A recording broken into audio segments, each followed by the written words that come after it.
Adolf Piltz was born on the 22nd of March 1819 at Crossen in the province of Brandenburg, Prussia. His parents were Joseph and Johanna Piltz, née Schulz. Crossen was situated at the junction of the Oder and the Bober rivers. After the Second World War, this section of Germany was taken by Poland.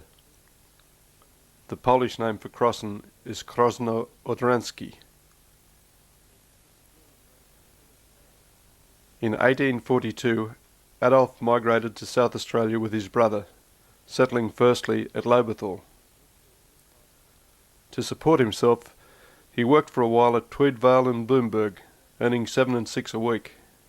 He was an expert wool classer and is reported to have taught this profession at Antwerp. As a shearer, he is also reported to have won all the big prizes in South Australia. Amongst the possessions that Adolf brought with him were a pair of candlesticks. They were used in Germany as altar candles, weren't they? Yes, for communion. Yes. Yes, they'd have them burning, you see. Yeah. Over there, they were Catholics, weren't they? Yes.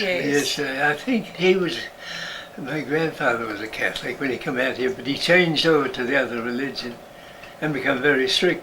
There's one thing about it, apostasm, it'd make it easy for anyone to change over. I remember someone was asked him while at the German school one day, is there anyone who's not a Lutheran, can they go to heaven?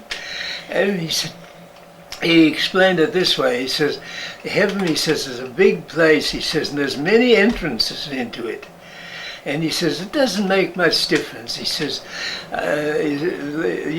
like we go direct in up at there, but the others, they'll find a side door, they'll get in there, and they explain that that's all that they ever heard, and that they'll all end up there in the end. He says, providing that they have nothing outrageous in life, like. It is, I thought, when I think back, it's a great way of explaining it, wasn't it? Adolf married Hulda Henkel on the 19th of August 1847. They were joined in wedlock at the Lobethal Church by Pastor Fritsch. Hulda was born in Berlin on the 6th of December 1830, the daughter of Johann and Wilhelmina Henkel, née Muller.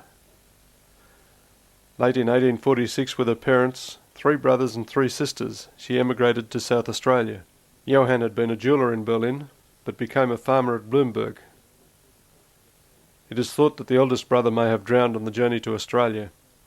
During January 1848, Adolf and Hulda were among the first settlers to take up land at Bloomberg. The land was leased from the South Australian Company for 9 shillings and consisted of 40 acres in the division of Talunga. Adolf and his brother-in-law Christian Rathman, who had leased 40 acres across the creek, joined forces to get their farm started. In April 1848, Adolf bought 10 ewes at the cost of 7 shillings each. On the 30th of December 1848, Adolf became a naturalised Australian. By April 1849, Adolf and Christian had a small surplus from their first wheat harvest. They had a total of 31 bushels to sell at 4 shillings a bushel. The 1850 harvest had increased to 60 bushels, but by then the price had fallen to 3 shillings. Obviously disillusioned, by 1856 Christian had decided to try his hand at something else for a living. Between 1848 and 1866 at Bloomberg, Hulda gave birth to 12 living children. Then, on the 2nd of October 1867, a male child was stillborn. 1867 was a bad year all round. Rust and overcropping had caused the land to deteriorate, and the rent had become too hard to pay.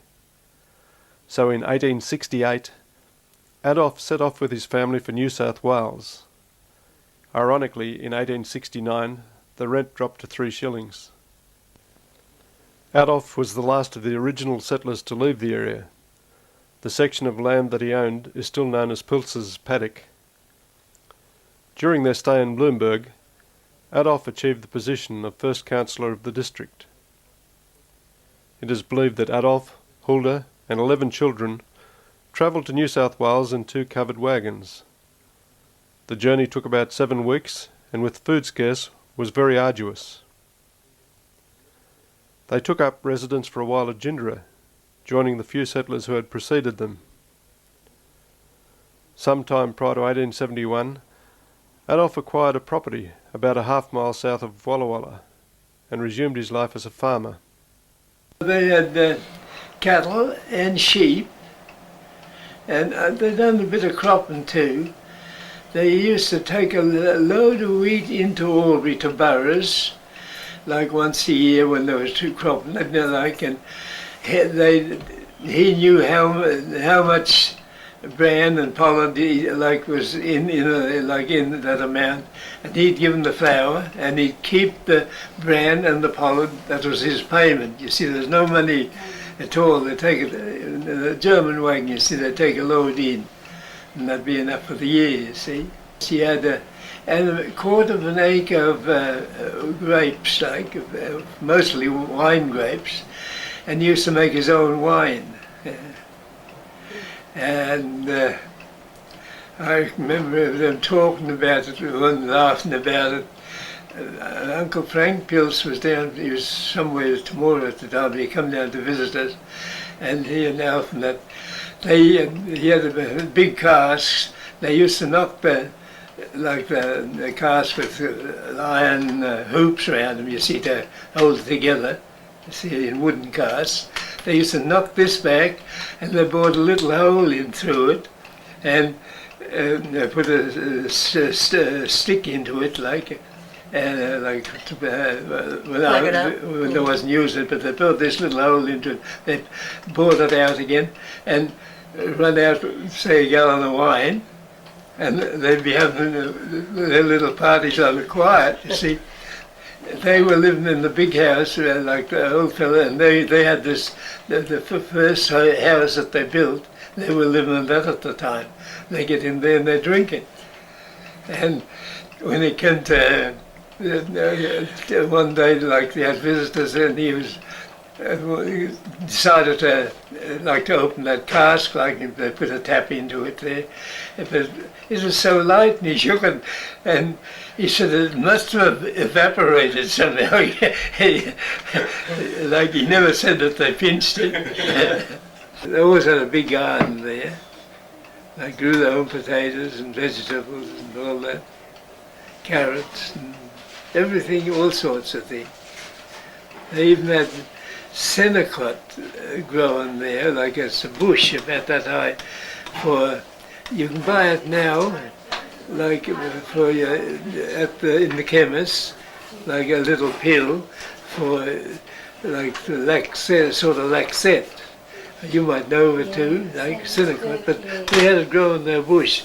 And there's an old proverb in German, Ach Mutter, mir tut den Bauch so weh, geh und bring mir Senate. In English it means, oh mother, I've got a pain in my belly, go and brew me some Senate. And I reckon it worked very well.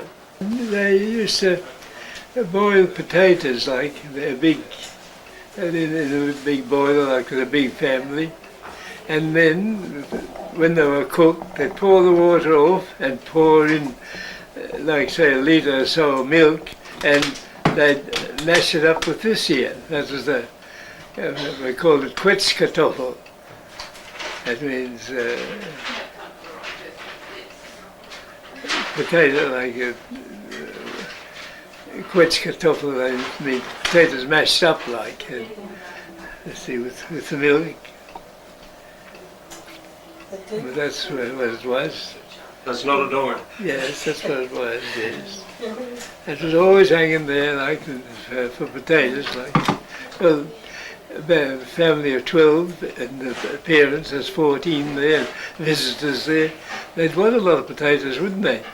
You see, when they cook them, and then they'd pour the milk in and stir it up, and that meat with it, you see. Adolf lived to the age of 70, passing away on the 26th of May 1889.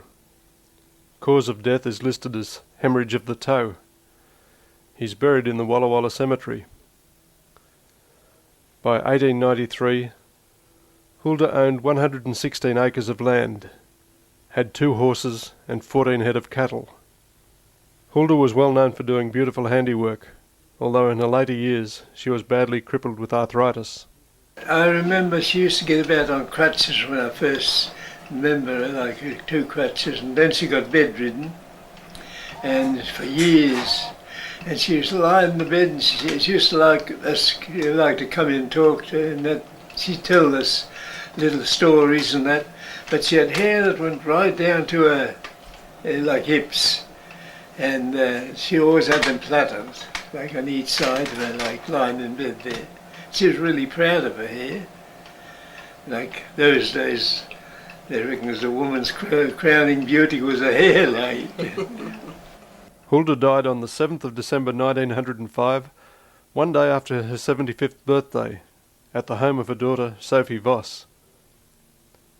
She is buried next to Adolf in the Walla Walla Cemetery. Wilhelm was born at Bloomberg on the 8th of September 1848. On moving to New South Wales, he was at various times a farmer, shearer and boundary rider. In 1879, he married Elizabeth Klemke at Walla Walla. In 1883, they selected a block, thick with scrub, at the Mundawadra estate, where they established their farm, Clover Flat.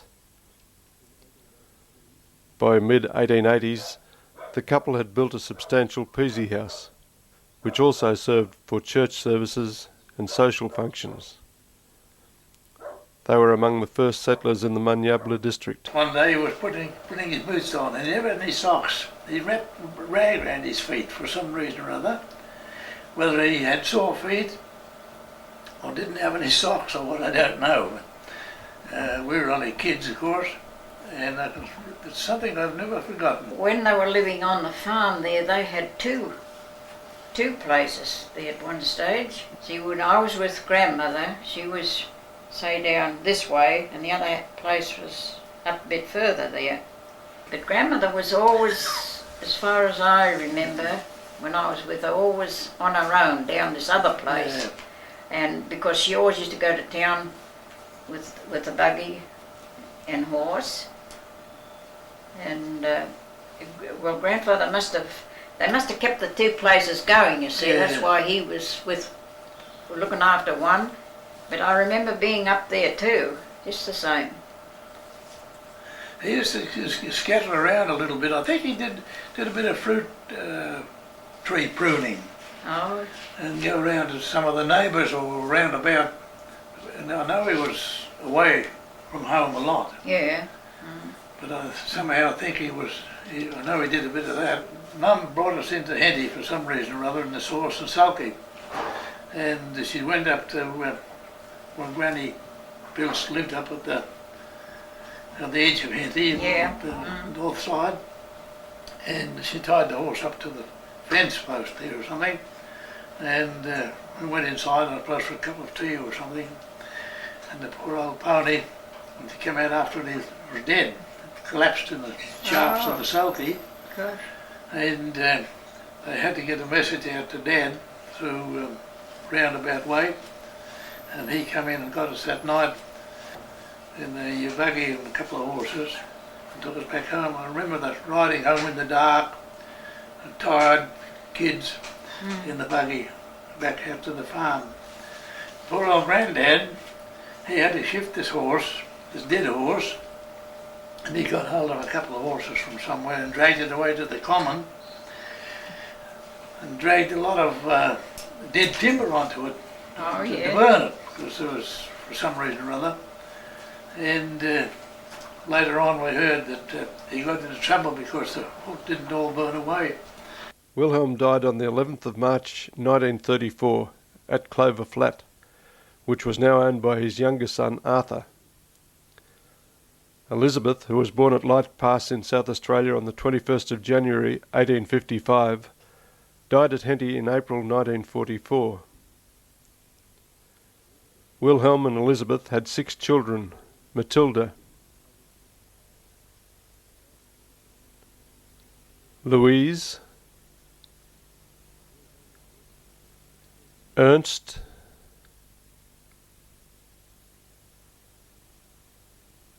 Bertha, Clara, and Arthur. Hulda was born on the 15th of October 1849 at Bloomberg. Here in 1866 she married Johann Samuel Hoffmann, who had been born at Lobethal in 1845. Hulda and Johann travelled to New South Wales after the rest of the Piltz family. They arrived at Walla Walla in 1870, selecting land to the south of the town at what is now known as Merino Park.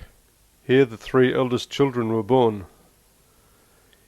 In 1877 the family moved to Dimboola, Victoria, where the youngest child was born. Returning to Walla Walla in 1884, they bought the first portion of Mountain View. Hulda died at Walla Walla in 1939. Hulda and Johann Hoffmann had a family of 4: Agnes, Christiane, Carl, and Robert.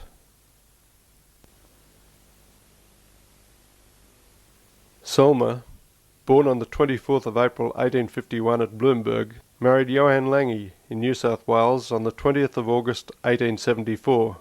Selma and Johann had no children, but they adopted Emily, the daughter of Selma's sister Ida and Johann Bauer, and happily reared her as their own.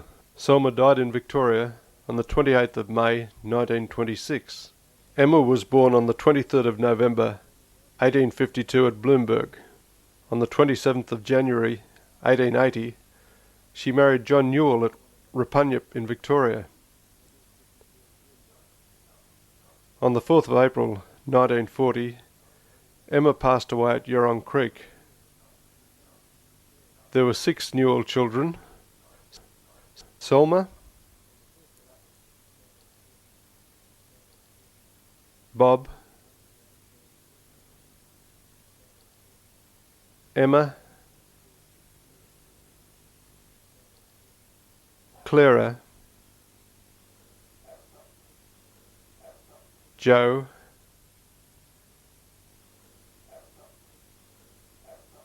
and Jack.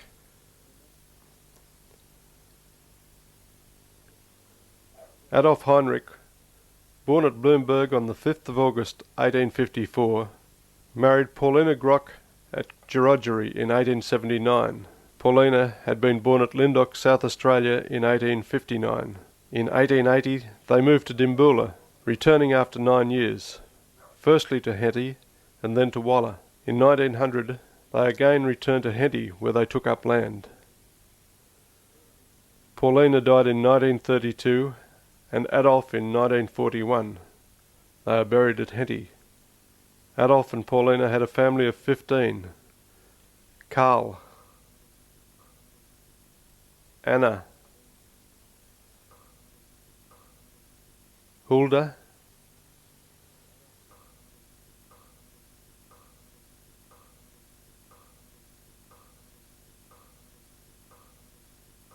Bill,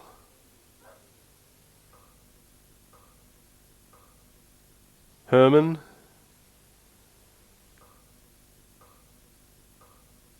Clara,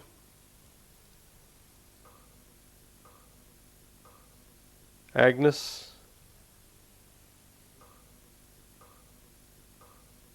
Helena, Alf, Pauline, Otto, Hugo, Bertha, Selma, and Edward. Ida was born on the 18th of March 1856 at Bloomberg. She had a daughter, Emily, to Johann Bauer in 1877 at Ebenezer, now Walla Walla. Johann was born at Angaston in 1849, and after moving to New South Wales, where he had a farm at Brown Springs near Albury, developed pleurisy and pneumonia after fighting bushfires and died at home. He was buried at Walla on the day he was to have married Ida. On the 28th of August 1879, Ida married Heinrich Albert Eulenstein at Burrumbuttock. Albert, who had been born at Weimar in Germany in 1851, was involved in the running of the early Hetty shows. He was also one of a group of men who attended a meeting at Wagga, which culminated in the formation of the Farmers and Settlers Association. Albert and Ida died at Henty in 1912 and 1935 respectively. There were 10 Eulenstein children. Augusta, Albert,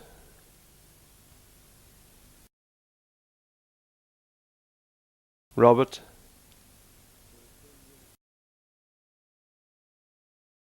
Alma, Elsa,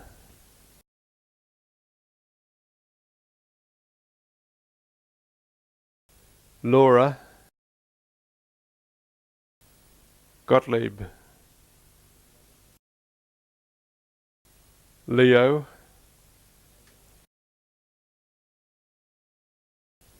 Edgar,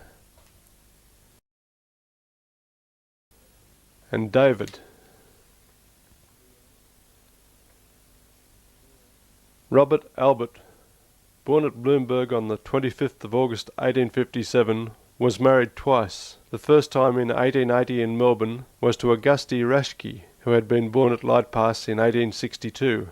In 1883 he took up a selection at Edgehill and erected his home. This property was named Greendale. To supplement his income, he worked for other district farmers. Shearing with blade shears, he was the ringer of many Riverina sheds. His own farming was confined mainly to grazing. In 1904, Bob was on the first Hetty Show Committee. Auguste died in 1905. Answering a call from Pastor Peters, Auguste Lange, who had been born at Williamstown, South Australia in 1873, came to Greendale to housekeep for Bob. In 1915, Bob and Auguste Lange were married at St John's, Maniabla. In 1937, Bob donated 4 valuable blocks of ground in Kirith Street, Henty, to the Lutheran Church. Trinity Church was built on this ground. A few months before his death, Bob bought a house in Henty. Very active even in his last years, he amused friends by doing a step dance and telling stories about his experiences in shearing sheds. An accomplished musician, he played organ, piano, violin, concertina and accordion. He died at Henty in 1949. A hard-working and devoted wife, Auguste died in 1954. Emily Mathilde was born on the 21st of February 1859 at Bloomberg. She married Gottlieb Bob Klemke at Walla Walla in 1880. Bob, who had been born at Light Pass in 1856, had selected property 5 miles to the west of Walla. I was sent out to my uncle, Robert Bob Klemke, and to stop there and my sister was sent up to Newell's in Henty, and mother kept Harold at home with her, but there was had the house there and a blacksmith shop, a little blacksmith shop about a chain away, and the fowls used to lay in there, and the crow used to come and get the eggs. So he loaded his muzzle loader and he sat there and waited at the house, about 30 yards away. And when it come there, it come out of the shop and he shot and knocked it over, and it was sort of lying there, and he raced out to it and grabbed it and by the wing, you know, it was still just cork and it said to be nearly dead. And he threw it away as hard as he could by with on the wing. Nu flieg doch du Devil, he said in German. That means, now fly you devil. And it did. It fluttered away and it gradually got up high and away. As far as we could see, it was still flying. And nobody was going to talk to him for a day. Emily died from a brain tumour in 1890. Bob passed away in 1942. Emily and Bob had 5 children. Emily,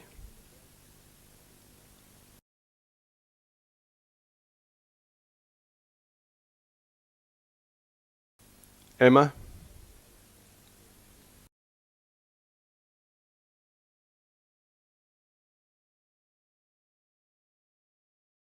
Alma,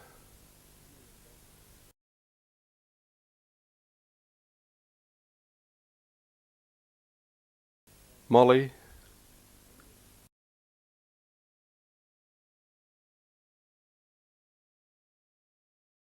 and Gotthold.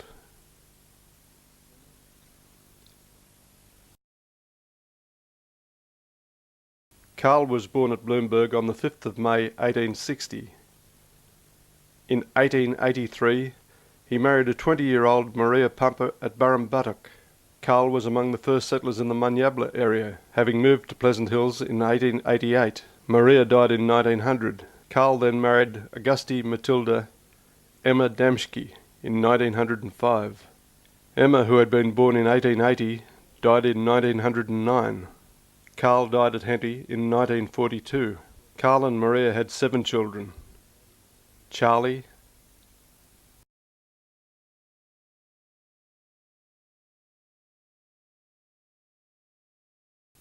Alma,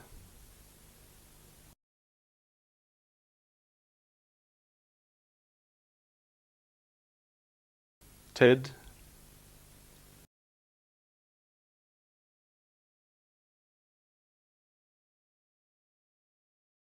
Paul,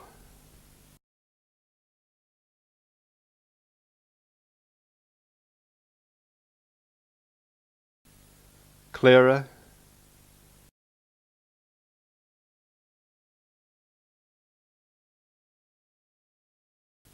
Albert,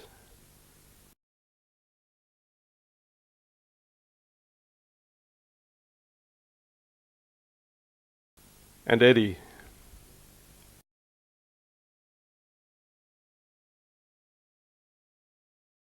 The union of Karl and Emma resulted in 2 more children, Harold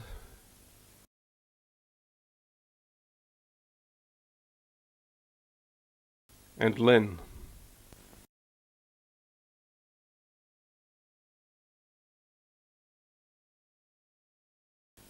The 10th child, Franz, was born on the 3rd of April 1862 at Bloomberg.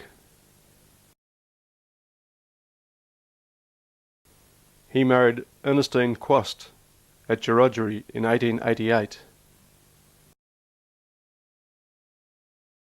Frank and Emma, as Ernestine was known, had 6 children. Cecilia,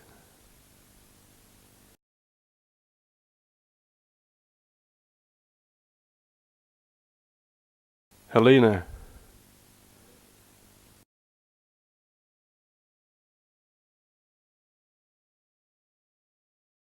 Bertha,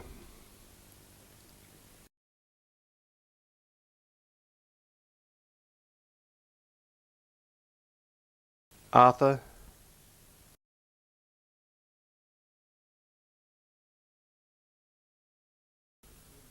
Wilfred,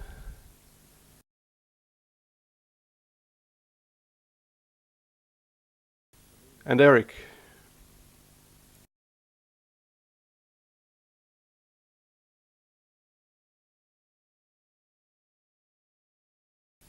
Alfred Julius was born at Bloomberg on the 8th of May 1864.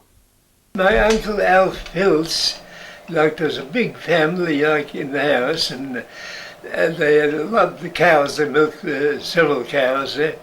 And when, in the evening, when the tea, at night time, Armbrot they'd called it in German those times, they'd put on the boiler half full of milk, about 3 or 4 gallons of milk they'd put into it, and then they'd take a big dipper full of flour and just keep dropping it in handfuls, and they'd boil it for a while then, with sugar and salt in it, and they boiled it for a while, and that was their tea. They used to eat that for tea like that. What was it called? And he reckoned it tasted lovely. And what did they call it? What did they call it? It's mehlsuppe. Mehlsuppe, that means mehl, that's flour, and suppe means soup, you see. Alfred died at Albury in 1935 and is buried at Walla Walla. Matilde Nicoline was born on the 18th of March 1866 at Bloomberg. She died in 1883, aged 17, and is buried at Walla Walla. On the 2nd of October 1867, Hulda delivered a stillborn male child. Agnes Pauline was the first of the family to be born in New South Wales. She was born at Dights Forest, now called Gindera, on the 25th of January 1869, but only lived 3 months. She is believed to be the first person buried in St John's Cemetery at Gindera. Bertha was born at Walla Walla on the 9th of April 1871. In 1890 she married Charlie Semler, with Pastor Simpfendorfer officiating. Charlie was born in 1862 at Springton, South Australia, before moving to Sandleton. In 1888 he walked to Adelaide, boarding a steamer travelling to Melbourne, carrying only a blanket, some clothes and a small amount of money. From Melbourne he walked to Albury, where he grubbed trees and felled timber. By 1892 Charlie and Bertha had settled at Mundawadra. Then for a time he conducted the Henty butchery. In 1900 Charlie and Bertha moved to Trungley Hall near Temora, where his brothers had also settled. In 1910, having visited his brother Alf at Gilgandra, Charlie purchased a large property, Hazeldean, in that area. Charlie and Bertha had 10 children. Pauline,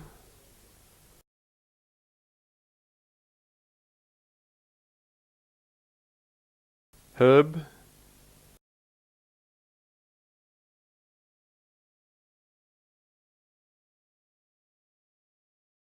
Hilda,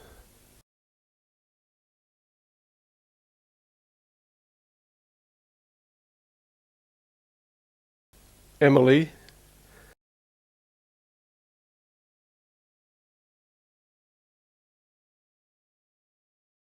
Linda,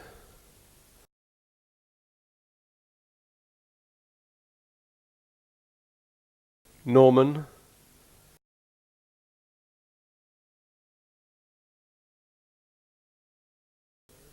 Rudolph,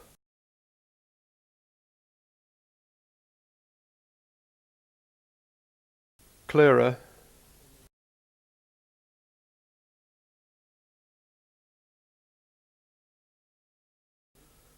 Walter,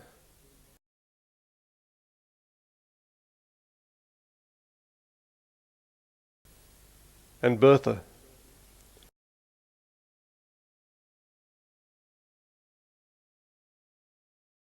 Carl and Bertha died at Gilgandra in 1939 and 1950, respectively. The last child, Sophia Pauline, was born on the 12th of May 1873 at Walla Walla. In 1891, Sophie married Johann Voss, who had been born at Davidtown, South Australia in 1861. Eddie, what can you remember about your mother, Sophie? Right, they were dresses right down to their ankles, and then she bought a bike, Sharp. He was the agent, he sold in Albury, a speedwell bike, and he rode his bike out all the way from Albury and pushed the other one from Albury out to our 25 miles in the morning, and then he was trying to get her to learn to ride a bike. She'd never been on one before. She thought it'd be very good to get into Wallow or anything like that. And he was pushing her along and holding her there. No, for the first 2 or 3 hours there, but then he had to go back to Albany. But she still couldn't ride a bike. And then she decided that she put on trousers and dresses were a nuisance, she reckoned, were like this. Put on trousers. And I sat there and laughed and to see Mum in trousers, and she'd fall over again. And she got that wild. She made me go inside. And the next thing, I was watching through the window, she started, and off she started to pedal. And the creek, you see, it was there's a fence down to the creek, and it was really full up, and it was back, and there's a fence in there, about the water would be about that deep there, but she was riding down, and she couldn't stop. And she rode straight down into this water, and over she went. I could see. And I sat up there and laughed when I see her get up. What can you remember about schooling? Like ABC, it's more like on memory, they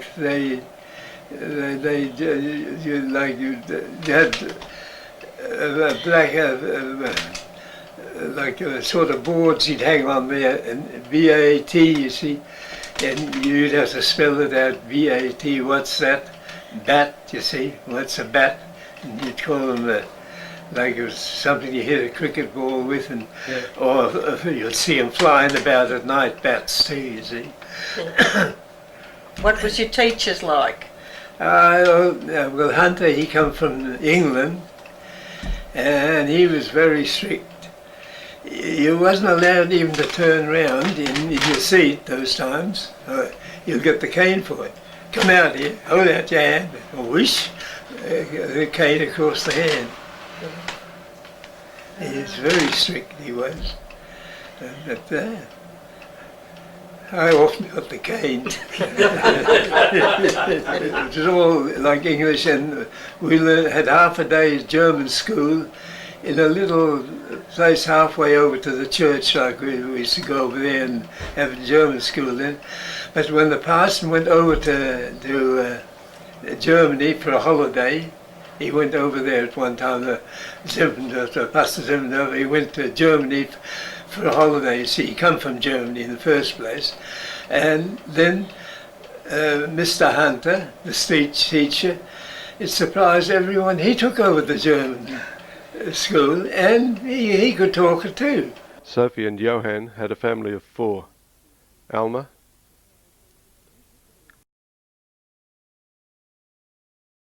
Mildred,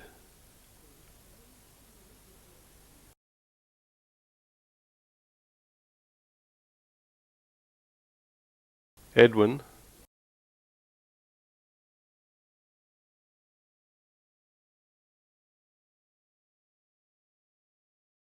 and Harold.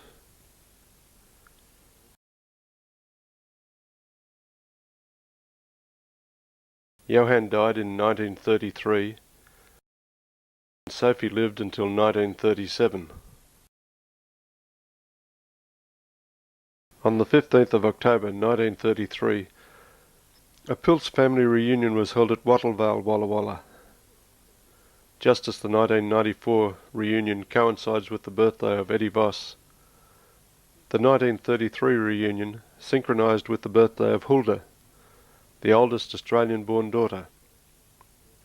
Over 400 relatives and close friends attended.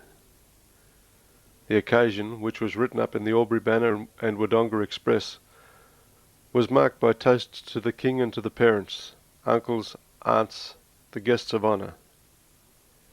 In the speeches, mention was made of the hardships endured by our forefathers, both on the journey to Australia and in their quest to establish their home in this new land. The German meaning of the word Piltz was commented on for its relevance to the growth of the family in Australia.